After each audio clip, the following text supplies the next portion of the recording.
In 1997, I was turning 13 years old, and at that point in my life, I had no desire to buy any new Ghostbuster action figures. Heck, I thought I would never buy another Ghostbusters action figure for the rest of my life. How times have changed.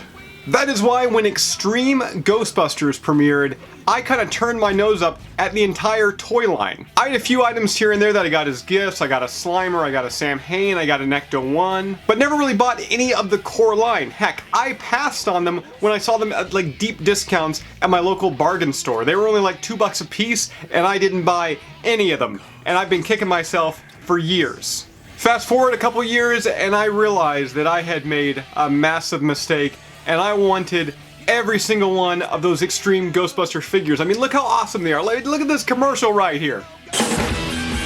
Extreme Ghostbusters! Formed with the ultimate ghost-busting gear. Extreme Kiley, Gordo, and Roland face extreme ghosts with awesome attack power. You power up light and sound to bring them down! Ecto-1 screams on scene with blazing lights and missile fire. And when Egon sets the trap, you send them back. Extreme Ghostbusters vehicles and figures, each sold separately, batteries not included. If you couldn't tell from that commercial, that toy line was extreme. Now over the years, I did pick up the main four: Kiley, Eduardo, Roland, and Egon. Earlier this year, I even featured the Kiley action figure on the channel here. But today, I am happy to say that I recently was contacted by Blake, former member of the Ontario Ghostbusters, founder of the Saskatchewan Ghostbusters. He was looking to unload his Extreme Ghostbusters collection, and we got talking, and I scored the lot. And just today, the box arrived sitting to the left of me right now. I'm gonna tear through it.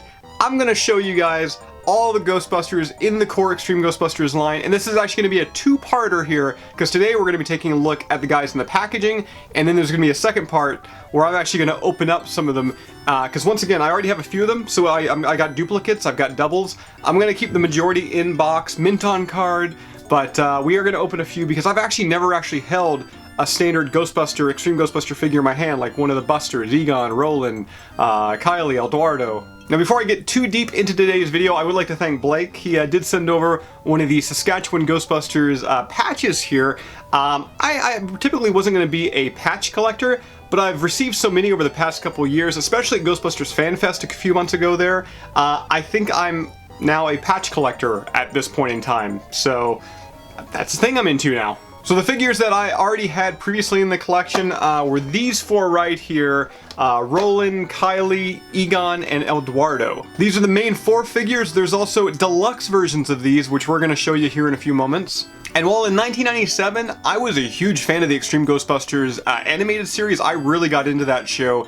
Once again, the figures never really appealed to me, and I think that was mainly because they didn't really look that much like their on-screen counterparts, at least clothing-wise. I mean, compare Roland here to his action figure form to exactly what he was wearing in the animated series, and they look nothing alike whatsoever. On top of that, Kiley and Eduardo both come with standard Extreme Ghostbusters Proton packs. As you can see here, Kiley comes with one that's kind of a yellowish green style tone. And flipping over to Eduardo here, he has got a blue one. And being the late 90s and being Ghostbusters, of course, they went caution stripe crazy. But what I didn't really like about them was the fact that both Egon and Roland came with these custom Proton packs that we never actually even saw in the show. They were just huge, massive tanks. As you can see here, Egon came with a blue one on his back, with Roland coming with an orange. Now, one thing I do totally love about these action figures is the add-ons, the pack-ins that they come with. I'm going to start with my favorite one right here, which is of course Kiley, as she comes with Slimer and a ghost trap. And every single member of the core Ghostbusters do come with one of these orange-based ghost traps based directly off of the Extreme Ghostbusters TV show. The color is totally different than what we saw in the animated series, but the mold looks right. And that Slimer looks adorable. I cannot wait to unbox him as we roll into the second video later this week here on the channel. Switching over to Eduardo here, he does come with a blue ghost here, but that has kind of like these claw fang things all around him. Really cool, unique design here. Kind of harkens back to the old school real Ghostbuster days where they came with their very own pack-in ghosts. But I do love the fact that these are actually painted, unlike, once again, the RGB line. Going over to Roland here, we've got this little green, disgusting, six-eyed ghost. And then flipping over to Egon, we've got this purple ghost that kind of gives me a kind of a crab vibe to him with the claws and the eyes and such. Yeah, I'm gonna call him Crab Ghost. Now, if you're a fan of Extreme Ghostbusters, you're most likely also wondering, where is Garrett? Well, the wheelchair-bound Ghostbuster was planned for the line, but never actually got released. And as you can see here, this is a prototype shot of the actual figure. Now, if you enjoyed the standard Extreme Ghostbusters line, they didn't end it there. Before we jump over to the ghosts, there was also a deluxe line of action figures that came with lights and sounds. Now, don't get too excited, being that these action figures are over 20 years old now. Lights and sounds, let's hit the back of here, this button. Lights and sounds, they don't do anything anymore. But still, look at the insanity of this line here. The proton packs in particular are just massive and totally over the top and unrealistic in every way, and I kind of love them for that. Once again, we've got the main 4 Ghostbusters here: Eduardo, Kiley, Roland, and Egon. In fact, let's do a quick comparison shot between the 2 different Eduardos, both the standard and the deluxe figures. As you can see, he does feature a totally unique paint job. And on top of that, each figure has their own unique deluxe head sculpt, with the deluxe Eduardo head looking a little happier. Now, being that you are getting the massive proton packs with each one of the deluxe figures, it does not include a ghost, and it does not include a ghost trap. Moving over to Dr. Egon Spengler here, I've got kind of a loose piece inside my package there. Well, these figures are over 20 years, I'm not going to complain about that. But taking a look at the Egon figure, his proton pack is a little smaller in size, not as ridiculous as what we saw with Eduardo there. And of course, as I've already pointed out, they caution striped the hell out of these action figures, didn't they? Comes in that green color tone, and Egon visually in the face, he's looking pretty angry here. After Egon, we have got, this one's insane, Roland here with this blue proton pack. Got all these red wires coming from the wand here, or I guess at this point I should just call it a gun. And of course we've got the Extreme Ghostbusters branding all on the side. And I actually gotta say, I really actually like the color choices here when it comes to Roland's outfit quite a bit better than the standard figure. I feel like the red and the black work a lot better than the purple that we saw. However, there is a No Ghost logo advertised on the front of the box here, which he actually doesn't have on the actual figure. And that makes me way sadder than it really should. And coming up last when it comes to the deluxe line, we've got probably the most authentic looking to what she looked like in the animated series. We've got Kiley Griffin. Mainly because her football looking shoulder pads and everything there are actually yellow like we saw in the animated series. As you can see there, she is dual wielding 2 large scale proton guns. And I know from looking around on third-party sell sites, it seems like the Kiley Griffin figures are certainly the ones that have kind of skyrocketed a bit more in value over the years. Especially with the release of the IDW comic series, Kiley has become much more of a fan favorite. Not that she wasn't back in the late 90s, but she certainly has a new legion of fans over the past couple of years. So though, really cool figure. When it comes to the deluxe line, probably my favorite one in the entire set. Now, if those miniature ghosts that we showed you earlier weren't enough for you and you want large-scaled ghosts for your Extreme Ghostbusters to bust, well, Trendmasters, the makers of all these wonderful toys, they had ghosts you could buy as well. There was 4 ghosts in the line. First, we're going to take a look at the 2 more obscure unknown ghosts, and then we're going to take a look at the 2 ghosts that I'm sure everybody knows and hopefully loves. But first, yeah, the obscure ones. We've got the Mouth Critter. This thing looks crazy. It's got its main face, well, I'm assuming it's main face, on the bottom here with, showing off the teeth and such.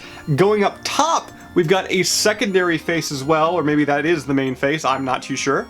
On top of that, we also have additional little mouths on what looks like tentacles. I mean, if an octopus died and it was crazy evil and it came back as a ghost, I have a feeling the Mouth Critter is what it would be. So the really cool, unique toy. I never had this one prior to today.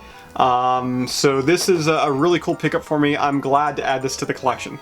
Now coming up next, I've had this ghost sealed mint on card for a while now, so I'm really happy to add a second one because I can finally take him out of the box, which once again we're going to do in an upcoming video. But it's the House Ghost. Now aside from the eyeball up top there, I'm kind of getting an Audrey 2 vibe from Little Shop of Horrors off this thing, especially with like the little mouths for hands. We have random eyeballs placed around the figure.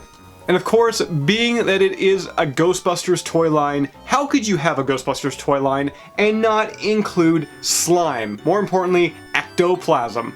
And once again, be sure to keep it locked here to the channel, because when we unbox this guy, we're gonna test out this slime here and see just how well it's aged over the past, 20 plus years. And taking a look at the final two Ghost figures, actually the final two figures in the line, how can you have a Ghostbusters line and not include slime like I just said? More importantly, how can you have a Ghostbusters line and not include Slimer? Once again, if that little Slimer that came with Kiley wasn't enough for you, we have got this ginormous, oversized Slimer. Much like the original Kenner figure, he comes packed in with some food here. We've got a donut, we've got a big hamburger. The only difference now is those food items act as missiles. You can launch them into the back of his head and it shoots out his mouth, or you can launch it into his arm and it shoots out of his hand. And taking a look at the bottom here, you're also going to see a stand that you can actually rest Slimer on. And that stand also has wheels, so when you actually wheel him around, back and forth, Slimer starts to spin. Such a cool figure, I mean, come on. Last figure in the line here, we have got one of my all-time favorites from the original Real Ghostbusters animated series. We've got the master of Halloween himself, Sam Hain. And I cannot believe that we never got a Sam Hain figure in the original Real Ghostbusters line, but once again, Trendmasters, they remedied that with the Extreme Ghostbusters figure line. On the packaging here, they advertise whipping arm action, firing pumpkin head, and hideous hidden eye. Now, with me being a huge Sam Hain fan from back in the old Real Ghostbuster days, he was actually one of the figures that I did pick up in the original Extreme Ghostbusters run. I think actually, I shouldn't say I picked him up, but I got him as like a gift. So I've had one of these figures out of the box for 20 plus years now. And we're going to take a bit of a closer look at him once again in the upcoming next video. And I think that's where we're going to cap today's video off at. So once again, be sure to subscribe here to Ghostbusters News right here on YouTube. Click that little bell notification so you know when we upload videos. And we are going to have that rather extreme unboxing right here on the channel for you very, very soon. So be on the lookout for that. And once again, I'd like to thank Blake from the Saskatchewan Ghostbusters for hooking us up. These figures, they're going to be well loved here in the old collection room. I got to find some places for them. But once again, I thank you so much. And that is it. That is all, guys. I will see you right back here next time, as always, on Ghostbusters News, right here on YouTube, and of course, GhostbustersNews.com.